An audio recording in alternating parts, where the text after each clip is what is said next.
Before you do anything else, stop scrolling, take 1 second, and make a promise to yourself that you will stay until the very end of the story. Everyone thinks they know Bruno Mars.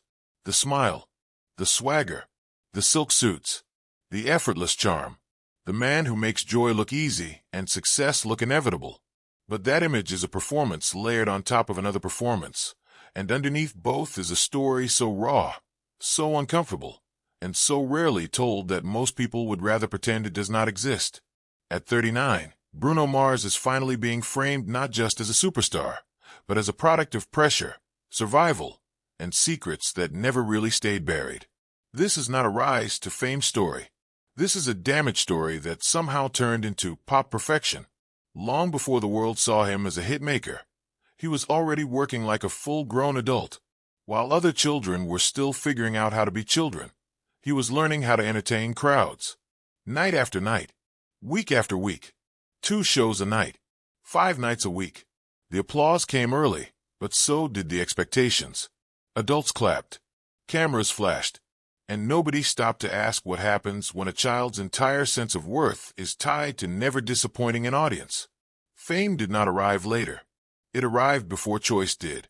He was praised for being special, but special came with a price. The kind of price you only understand years later, when silence feels unbearable and rest feels like failure. He was visible everywhere, yet protected nowhere. And then, just as suddenly as the spotlight appeared, it vanished. The divorce hit. The family collapsed. The income disappeared. The applause stopped. And the fall was not gentle. This is the part most people skip. The part that never fits neatly into a glamorous montage. Bruno Mars did not fall into mild struggle. He fell into survival mode. Cars became bedrooms. Rooftops became shelter. At one point, an abandoned zoo became a place to sleep, with the sound of animals screaming through the night.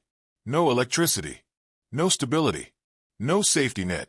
Just a kid, a father, and a brother trying to disappear before the sun came up.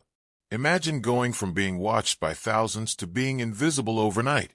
Imagine knowing how to command a stage, but not knowing where you will shower. Imagine practicing music by moonlight because there's no power, no money, and no one left to impress except yourself. That contrast rewires a person. It teaches you that attention can vanish, and that security is an illusion. School was not refuge. It was exposure. Second-hand clothes. Side glances. Whispers. Mockery. The kind that follows you down hallways and reminds you that everyone knows you are different. But instead of breaking, he adapted. He turned obsession into armor. He performed as Michael Jackson for spare cash. He funneled every dollar into demos, buses, and time. He learned early that if you stop moving, you sink. Before we go any further, pause for a second. If you are still with me right now, type a single word in the comments that describes how this already feels. One word. Nothing fancy. This is important because what comes next is where most people start to question everything they thought they knew. When the industry finally noticed him, it did not come with understanding. It came with labels, boxes, and expectations that had nothing to do with who he was. Executives did not see a survivor. They saw a product. They wanted him simplified, rebranded, molded into something safer, something predictable. A version of him that would sell easily and disappear just as fast. He refused. That refusal cost him years. He chose a new name not for style, but for survival. He left home with almost nothing and landed in a city that eats ambition for breakfast. Los Angeles did not reward talent quickly. It tested it. Cheap motels, crowded rooms, deals that sounded important until they collapsed quietly. One label signing looked like a breakthrough and ended without a single release. Imagine telling your family you made it, only to realize nothing actually happened. Most people would have quit here. This is where dreams usually die. Instead, he stayed. He studied hit songs like manuals. He wrote endlessly. He worked brutal hours with other equally desperate creatives. They were broke, ignored, and invisible, but they were learning how the machine worked from the inside. And then something strange happened. His first real success did not have his name on it. His songs started climbing charts while he stayed behind the curtain. Other artists took the spotlight. Other voices got the applause. But something else happened too. Credibility. Momentum. Quiet power. He was no longer begging to be heard. He was being watched. When his own music finally surfaced, it did not explode immediately. It crept. A small project almost nobody noticed. Then suddenly, everything shifted. Songs caught fire. Charts bent. Awards followed. The same industry that ignored him now chased him. The same world that never saw the struggle assumed it was effortless. But here is the twist. Success did not calm him. It sharpened him. He gambled creatively. He blended genres when told not to. He spent money where others cut corners. He obsessed over details no one asked for. Live instruments, vintage sounds, risks that could have ruined him. They did not. They elevated him. Tours became massive. Influence spread. And eventually, he helped revive a sound everyone thought was gone forever. Now pause again.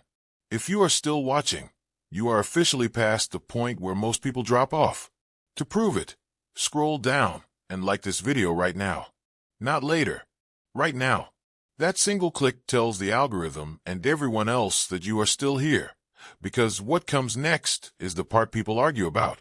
Then came the rumor, the one that refused to die. Whispers that Bruno Mars owed an almost unimaginable amount of money to a Las Vegas casino. Claims of gambling debt, so large it sounded cinematic. Headlines exploded. Comment sections turned vicious. The story spread because it felt believable. He had admitted to gambling before. High-stakes culture exists. The math made sense to people who wanted it to. The casino denied everything. Cleanly. Publicly. No debt. No secret arrangement. End of discussion. But Bruno did something smarter than denial. He joked. He laughed on stage. He teased it online. Every joke drained a rumor of its power and turned it into fuel. Clips went viral. Crowds roared. The narrative flipped. What people missed is why the rumor stuck in the first place. Not because it was true, but because his life had trained everyone to believe disaster was always lurking behind the curtain. A child performer. A homeless teenager. A rejected artist. A known risk-taker. It fit the myth too well. And that is the real revelation. Bruno Mars is not shocking because of a rumor. He is shocking because he survived everything that was supposed to erase him. Because he learned to perform not for fame, but for safety. Because stopping once meant losing everything. Now here is your final call to action. If you made it to this exact point, you are not a casual viewer. You are part of the conversation. Scroll down, click comment, and answer this clearly. Do you think pressure created Bruno Mars, or did it nearly destroy him? After you comment, refresh the page and read what others wrote. Argue. Agree. React. That is how hype lives beyond the video. And if you want the next story before everyone else hears it, you already know what to do. Stay right here.